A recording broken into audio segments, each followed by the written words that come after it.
shotgunning products the past 6 months, or not like it? I feel like we've seen so many products recently as compared to the past 5 or 6 years. Is there a difference in the frequency, or is that just me noticing it more and having a show that talks about it every week? Well, we're certainly trying very hard to get the rate and the speed of development up. I don't know that we have necessarily succeeded in that on whole, but we are certainly working real hard to try and make sure that we kind of deliver on a bunch of those. I think what we probably have been, JP, is a lot more focused. So we are trying very hard to deliver on a couple things really well, and those basically big themes. As Mike said, there's like getting net more money and trying to kind of improve the viewer experience of ads, so that you can take advantage of them more often, especially with the, as he said, the nearly effective doubling of rev shares.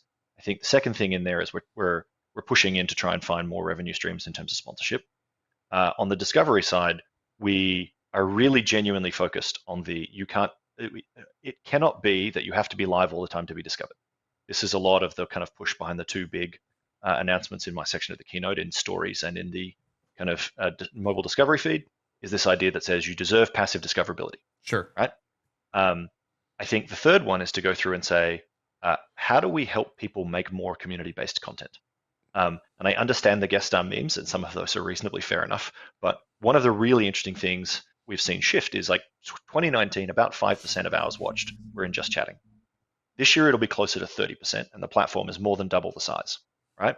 So the shift in content towards shows like this, or towards kind of purely just chatting, or whether it's Hassan covering the news or whatever, is pretty meaningful.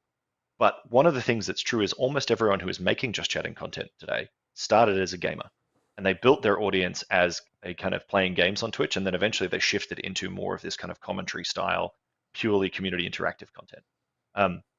I think it's really interesting to ask the question of, like, if we were starting Twitch from scratch and we said, what's the tool set for a talk-based platform? What would you build that's separate from the things that we have for gaming? And a lot of that says things like all of that sitting in the just chatting category. Clearly not good discoverability, because there is such a melee of things in there that we've got to kind of get better at differentiating that. A lot of the push into freeform tags came from looking at the growth in non-gaming content and saying, cool, we can't possibly keep up with the taxonomy of content that exists here now. How do we help people label that for us? Sure. And so I'd say the speed hasn't necessarily kicked up of how fast we can build any one thing, JP, but we are trying very hard to say, these are the 5 or 6 lanes that we are trying to deliver on. And so hopefully you're seeing that both in terms of the amount of products that solve for those things, as well as how well we can storytell what we're doing and why. Right. Well, go ahead, Mike. I think you're going to say something. Yeah, so I just add 2 things real quick. It's some of it's also timing. Like, I think Tom and I were live like 4 days in a row announcing things, so a bit of it was like boom, boom, boom. It was boom, a lot, so it yeah. felt like, and it was right before a major event like right. TwitchCon, so we were a little right. But shocked. that was the thing I want to say. TwitchCons drive launches and releases more than maybe is acknowledged in terms of our calendar. And then we had famously a very bad incident on Twitch, security incident a couple of years ago, and it took us a while to dig out from that and to get everything back to where it needed to be, which slowed us down.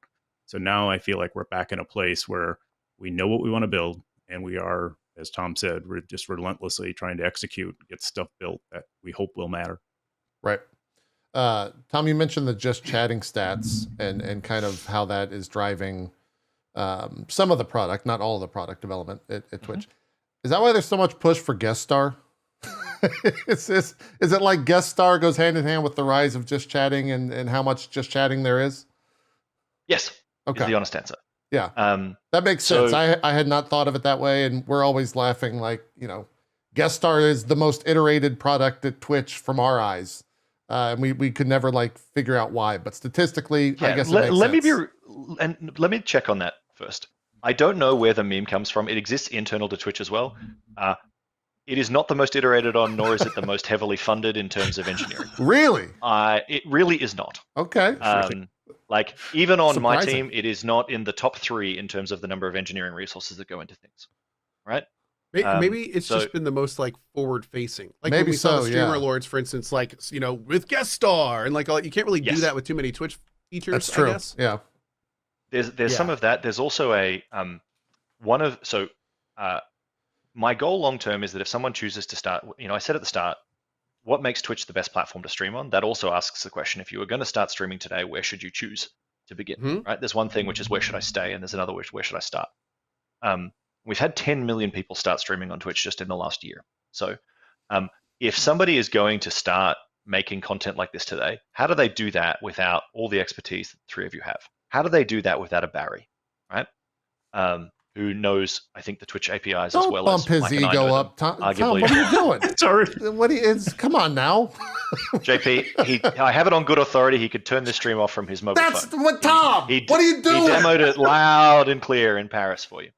But this is exactly it. How do you go through and build like that? And part of the way that you do that is you get existing streamers to use that tech. So people say, wow, I watched an amazing call-in show today. I really enjoyed that. I bet you I could do that. Like, I know a bunch of stuff.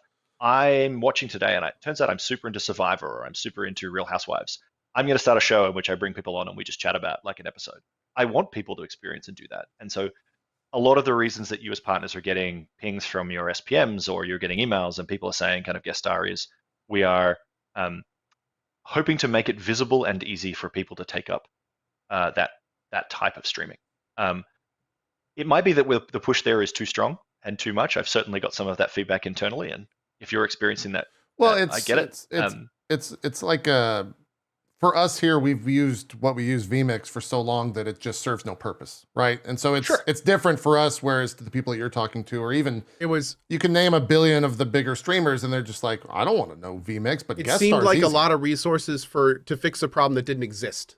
Yeah, for the majority of us, but coming from the perspective of new streamers with easy technology, that makes a lot of sense. Also goes with your new overlay systems and things of that nature, which I wish existed when I was starting.